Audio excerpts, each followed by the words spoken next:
Leise war gestern, der Time for Metal Podcast. Ein herzerfrischendes Moin Moin und guten Tag hier bei Leise war gestern, dem Time for Metal Podcast. Ich sehe hier ein sehr, sehr, sehr verwirrtes Gesicht. Ich glaube, er versteht kein Deutsch. Hallo. Deswegen switchen wir rüber nach Englisch, in die englische Sprache. Welcome here, Niclas from The Halo Effect. Nice to meet you here at our podcast studio on the seas. Yes, on the seaside. Thank you, Kate. Nice being here with you. So everyone who's listening tonight and thinks, okay, English is not my language, not a big deal. I will translate everything later on, written in text on timeformetal.eu. So just click on it. You can read it in the German language. And the best thing is, my standard thing in the podcast is that I don't do the standard question-answer thing. So I just want to chat. So I have a random topic for us. Okay. We just talk about this random topic. We have a fixed time of 7.5 minutes talking about this. You can dive very deep into, or we can just say, this topic is bullshit. We'll talk about something else. So that's very easy. The timer starts. And the topic is a crazy festival or concert moment. Crazy festival, a concert moment. Yeah. Do you have anything where you say that's what you always say to your friends when you're in a concert or when you're sitting in the bar and you talk, hey, yeah, I've had this one situation, you know? Yeah, there's a couple of those, but one that comes to mind is like this one time when we were playing, I think it was in Canada. Either it was Montreal or Toronto Metal Fest, something, a beautiful festival, summertime, outdoors, and like on this cruise, all for fun and metal, all having a good time. And we were playing and banging away and having fun. And all of a sudden, I see these guys carrying up a guy in a wheelchair like this. Cool. Very cool. Yeah, but not so cool when you're standing there. Do the riff. And you see this guy, and he was cheering along like this. And then all of course, the wheels turn and he flipped off. Goodness. Yeah. He flipped. And then I just saw his high top Nike shoes up in the air, and then just disappeared in the sea of people. And that was maybe in the middle of the show. Okay. I was like, I'm wondering the whole time, what happened to him? Did I take care of him? I was trying to look for him. There was nothing about that, and I carried it with me a couple of years. Yes. Yeah. What happened to him? I bet he had some friends, so yeah. And then at some point, of course, in Canada again. I love Canada. It's great. But I just spoke about this situation. What happened? Yeah, it's our friend. We lift him up every time, and he loves it. And then he flips back, and then we do it again. So it's a standard thing. Yeah, it's standard thing. On. I was carrying that situation with me. What happened to the metal dude in a wheelchair? And then it was like, 5 years after or something like that, I got the answer. Okay. Yeah, that's really a crazy situation. Let me think if I have any crazy situation which is not the standard, like somebody's peeing in the audience or whatever. So, we have a friend. So I come to this because we talked about somebody in a wheelchair. Yeah. So a friend of us, he was also here on the cruise. Yeah. He's also making pictures. When he said that, when he was in the festival I think it was the Rock Hearts Festival in Germany, he was in the photo area and in front of the stage, just making some pictures. The problem is when you're sitting in the wheelchair, it's not impossible to make pictures from the drummer. No. So it's really impossible. Yeah. So then he just said this to the guys who were standing there, said, hey, that's so bad. I cannot make any pictures of the drummer. Can you do this for me? Yeah. They handed always the camera over that somebody else makes a picture. Yeah. But it's like that you hand over your guitar to somebody else to play for you because currently you're not able to. No. Yeah, that doesn't make sense. No. So, and then they talked to the security guards. Yeah.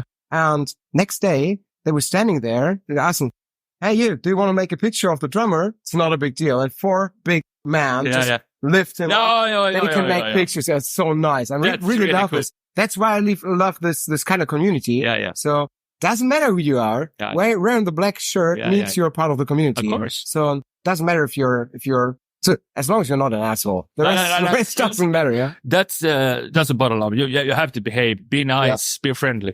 I like that. Correct. Yeah. Any other situations where can you remind of? As a not as a band, are you also as a fan on the concert? Yeah. I mean, it's so many concerts. I'm really, really happy. I'm so happy. I have this this is a little bit of a story. We got time. Yeah, we have time. I still have very supportive family. Mom, dad, and sisters. They're all supportive. And I used to play a lot of soccer, football. I love football. But then when you are 16, 17, you got to choose. Because I had a future in football. But then I discovered Judas Priest and kicked it out and tipped on. Everybody knows what your decision was. Yeah. It wasn't football. So I love football, but I ain't gonna go this way. Anyway, so I was around 18, 19, something like that. And my mom, they got the daily news, GP, Göteborgs-Posten, as it was called. And mom always, read it, of course. Then she read about, because every week they got this review of albums. Yeah. Hey, I put down some money for you so you can just go after school and pick up an album by a band. I think they were pronounced Coroner, something. Coroner. All right. Thank you, Mom. Thank you. That was actually Coroner. Yes, of course. And the album Mental, what is it called? Please, what's it called? A Coroner album. So I bought the album and I was hooked. Yeah. And then a couple of years, maybe 3 years later, Coroner came by Gothenburg, but it was so very bad advertised. So it was maybe me and my friends and a dog, but I played like it was on fire, like really into it. And that was one of the best concert moments that I still carry with me. I was able to watch Coroner at this small venue in Gothenburg at that time. And 1% at your stage when you say, when you see a band that's rising up, a band that's growing up, and 100% with you. So to see this switch from the mid-sized band or a small-sized band to the bigger. Yeah.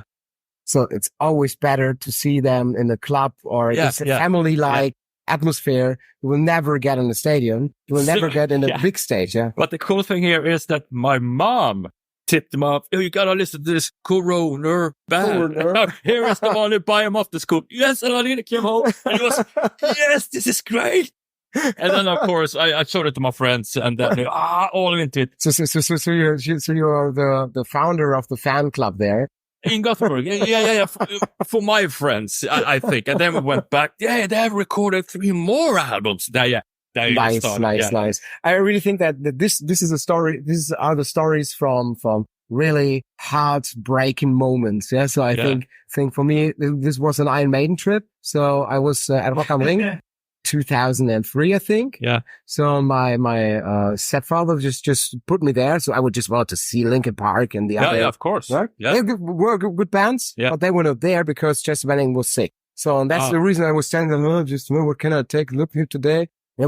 And he said, let's go to Iron Maiden. So Iron Maiden, this old school bullshit. Come on. I was so This was really brain fuck. Yeah. I love this. I really love this. And that's the reason why I'm listening to Iron Maiden today. Yeah. Yes. It is. You got hit by lightning. Yes. By the love of metal. By a heart trooper. Yeah. Heart trooper hit me. Yeah. It was 7.5 minutes. Perfect. Thanks a lot for this. Thank you. I have another thing we do in our podcast. So first of all, I just need to say thanks for this really nice gig yesterday. I saw you at the theater stage. Yes. And it was so nice to see you there. The performance was, from my perspective, I don't need to be not nice to you. I just can say, if it was bullshit, I would say this. Yeah. So I really love this. And what happened on the stage, somebody felt. Did you reckon, did you saw this? That some of us? Yeah, a few of yours. I didn't know. No? It was a little bit like this. A little bit shaky. Yeah, a little bit shaky. Yeah, but your singer just fell on the floor over a cable, was lying on the... Did Michael do that? Yeah, Michael just did it. No, I didn't notice. Sorry, Michael. but he looked fine today, so... Yeah. Yeah. What can a fan expect in the next years from you as a band, as a troupe, as a project? We are in the middle of recording the new album. We're going to continue in February, the last bits and pieces. So I think you have a new album coming out at the end of the year, I think. Nice. Yes. Nice. That's what we're aiming. And then we're going to go into a tour with Michigan in March. And then it's festival seasons. And then I think the campaign for the new album would start. So I think we're pretty busy. I'm 100% sure we need to make a chat when the album is out and take a bit more time. The slot is very short today, but we have always the honor at the end of every episode of our podcast that our guests can choose one song you wanted to have as an outro song in our podcast. So you have the decision. You can choose everything as long as it's legal available on the market. I will buy this and we will pay the license that we can play this out. Yeah. So just for you listeners, it's just, I think it's Spotify, or is it, what kind of? I have service? iTunes. Yes. So they pay more for the music. Spotify does. Yeah. I want to hear Divine Step with the Coroner. Okay, yeah, makes sense. Divine Step that and was Coroner. the album Mental Vortex. Yes. So now you listen to Mental Vortex, the album from Coroner. Yeah. Divine Step. Thanks a lot for having time. Thanks for the chat.